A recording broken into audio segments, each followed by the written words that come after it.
Emmanuel, député de Haute-Savoie depuis combien de temps?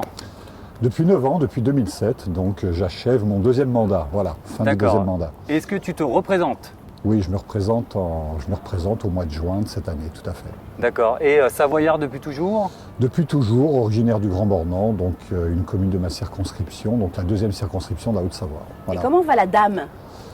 La dame de Haute-Savoie? La dame de Haute-Savoie va très bien. C'est Madame Tardy? Oui, Madame Tardy ou autre, la dame de Haute-Savoie, c'est Francis Cabrel, il y en a plusieurs. Il y a plusieurs Madame Tardy ou il y a plusieurs? Non, il n'y a qu'une seule Madame Tardy, mais il y a plusieurs dames de Haute-Savoie. Voilà. On lui passe le bonjour. Exactement. Donc, député, comment ça se passe, l'Assemblée, tout ça, en ce moment? Et bien là, c'est un peu spécial puisqu'on est en période électorale, présidentielle, donc les travaux sont suspendus depuis la fin février. Voilà, donc les quelques députés qui sont là sont plus ceux qui sont engagés dans la campagne présidentielle que pour les travaux législatifs. Donc toi, c'est Mélenchon à mort, tout ça? Exactement, non, c'est pas tout à fait ça. Je suis plutôt pour un on, mais Fillon. Voilà, ah donc, oui, un autre on. Voilà, c'est tous en on, Macron, Fillon, Mélenchon, c'est ça. Hamon, voilà. Donc moi je suis brillant. Moi j'ai fait le choix de François Fillon depuis très longtemps. Hein, j'étais un des premiers en 2012, 2013 à le soutenir. Voilà. C'était peut-être plus facile en 2012 que maintenant. Pas évident puisque c'était en pleine guerre Copé-Fillon pour la présidence de l'UMP à l'époque, souvenez-vous, au mois d'août. Et tu n'es pas copain avec Copé, j'ai vu. Oui, c'était assez sanglant, mais c'était interne, c'était un peu différent. D'accord. Est-ce que tu as des loisirs? Je reprends la pancarte. Des loisirs, j'en ai beaucoup. En Haute-Savoie, c'est un territoire de tourisme, de sport, de nature. Donc il y a énormément de choses à faire, de bateaux. Je suis au bord du lac d'Annecy, donc il y a pire. Voilà. Oui. Comme je dis à mes collègues, quand je parle de la Haute-Savoie, comme ils me disent, c'est un territoire béni des dieux.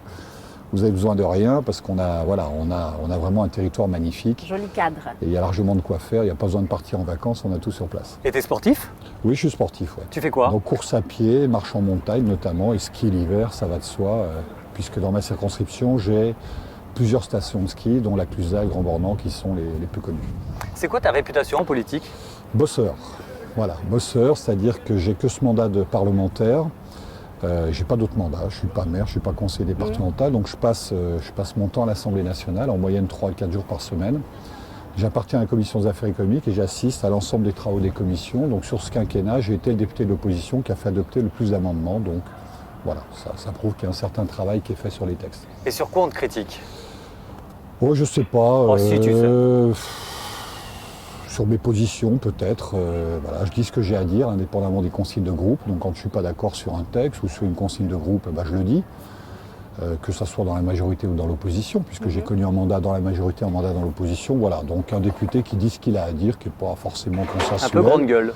Oui, mais ça me va bien. Voilà. Et tu t'exprimes un peu sur les réseaux sociaux, Twitter, tout ça? Beaucoup, puisqu'en fait, comme je l'ai dit, j'ai que mon mandat de parlementaire, donc j'ai pas d'équipe municipale avec un journal municipal à ma gloire, donc il faut faire passer l'information. Donc j'utilise beaucoup les réseaux sociaux, Twitter pour tout ce qui est national, avec tous les leaders d'opinion, et Facebook pour le local, et puis donc un blog internet. Voilà. C'est qui ton meilleur pote en politique?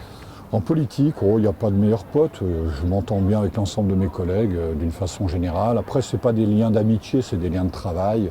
Voilà, je ne vais pas aller déjeuner avec un collègue chez lui, dans sa circo ou autre, chacun chez soi. Même pas chez Jean-Vincent Placé, parce qu'il paraît qu'il est sympa, rigolo et tout. Très populaire. C'est bien, mais bon, c'est pas ma tasse de thé. Voilà. Oh avec qui t'aimerais bien justement faire la fête? Faire la fête, je sais pas. Je sais pas. Ah, ils sont chiants les députés? Non, mais c'est difficile, vous savez, dans le contexte actuel, hein, faire la fête, il faut faire attention aussi à nos agissements, c'est malheureux, mais c'est comme ça. Oui. Même en circonscription, le week-end, voilà, s'il y a une soirée, si on vous invite à danser ou autre, il faut faire attention, parce qu'aujourd'hui, tout est mal interprété, donc malheureusement, faire la fête dans le contexte actuel, pour un parlementaire, c'est un peu compliqué. Du coup, tu es toujours dans le contrôle?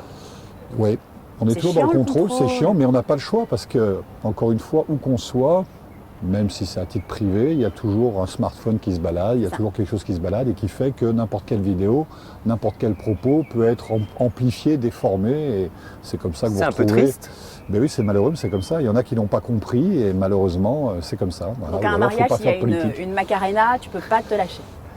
Un mariage, on peut, si c'est la famille. Une petite chenille. La famille, on peut le faire. Non, mais là, c'est compréhensible.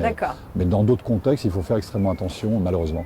Oui, en pleine séance, on ne va pas lancer une macarena. Oui, ça c'est pas autorisé. C'est pas autorisé. Est-ce que tu cuisines un petit peu? Pas beaucoup. Non. Pas beaucoup parce qu'on a une vie de dingue et on est sans arrêt à droite à gauche, donc on mange très mal en règle générale. Voilà, on mange tout le temps décalé, pas forcément aux horaires normaux. On mange tout et n'importe quoi. On grignote beaucoup, hein, puisque quand on est en circo, on enchaîne souvent les réunions ou les meetings et donc on reste une heure là, une heure là, une heure là, on va grignoter un peu, etc. Donc des vrais repas, à part quand on est à Paris à l'Assemblée, quand on est invité dans le cadre de nos travaux parlementaires, sinon en circonscription, généralement, c'est pas Mais génial. ça a pas l'air rigolo du coup. C'est spécial. Non, mais c'est spécial, oui. Ouais. C'est spécial, puisque moi, auparavant, j'avais une entreprise, c'était un autre rythme, c'était autre chose. Là, la politique, c'est vraiment très spécial. Il faut être partout quand on est en circonscription. Donc, j'ai 40 communes, voilà. Donc, le week-end, il faut assister à tous les événements. Ah oui. Donc, on n'arrête pas de courir d'un endroit à l'autre, avec toutes les problématiques de distance qu'on peut avoir. Et puis à Paris, c'est le travail parlementaire. Voilà, Tu vas en ski ouais, là c'est difficile. Et à Paris, c'est le travail parlementaire. C'est généralement dans les sous-sols de l'Assemblée. Donc là aussi, c'est pas très sexy. Il y a des journées, on voit quasiment pas le jour, on voit pas quel temps il fait dehors. Donc c'est un peu, c'est un peu un travail d'ermite. C'est spécial, oui. C'est quoi ton spécial. surnom? Pardon. Ah, mon surnom, j'ai pas de. Yo-yo? Ouais, yo-yo, ouais, ça peut être ça. C'était pris, ça. Un autre député m'appelle Tôle par rapport à ma hauteur. Ouais. Donc j'ai pas de surnom particulier. Tu rêvais de faire quoi quand tu étais. T'as des fils? Oui, j'ai des fils. Est-ce que tu as envie qu'ils suivent ta voie, par exemple, en politique? Non, je pense pas, parce qu'aujourd'hui, on l'a encore vu, faire de la politique en famille, c'est pas forcément bien vu. Avoir des assistants parlementaires de la famille non Pourquoi plus. tu dis ça? Parce que je pense que c'est normal. Je plaisante.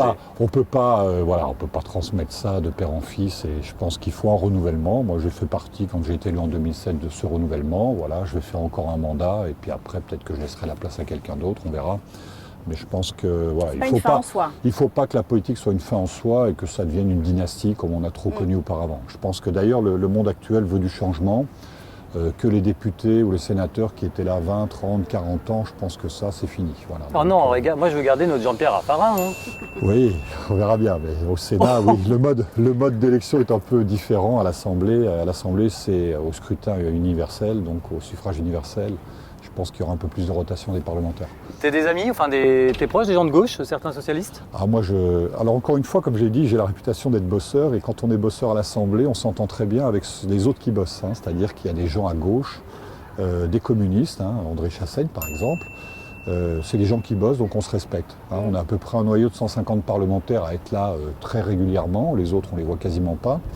Et donc, parmi ces personnes-là, ces 150-là, on se respecte. On n'a pas les mêmes idées sur tout, mais on se respecte, et ça, c'est important. Pour conclure, je vais venir à côté de toi et tu vas faire un message à Roselyne Bachelot pour qu'elle revienne. Oh. Viens, Cécile, peut-être que tu peux nous... Roselyne, écoute. Bon, Jérémy, j'ai pas de conseil à te donner, mais voilà, si tu l'invites à l'Assemblée nationale au 8e pour un repas, je pense que ça lui rappellera des souvenirs, et au 7e. Il y a des Qu'est-ce qui se passe participants, au non 8e? Ça lui rappellera des souvenirs au restaurant de l'Assemblée. Elle y a été pendant un certain temps, elle a été députée pendant une grande période avant de rentrer au gouvernement. Donc voilà, ça peut la remettre dans l'ambiance parlementaire, et ça peut peut-être... Au 8e, Roselyne, au 8e. Merci Lionel. Merci beaucoup. Merci Lionel. Allez.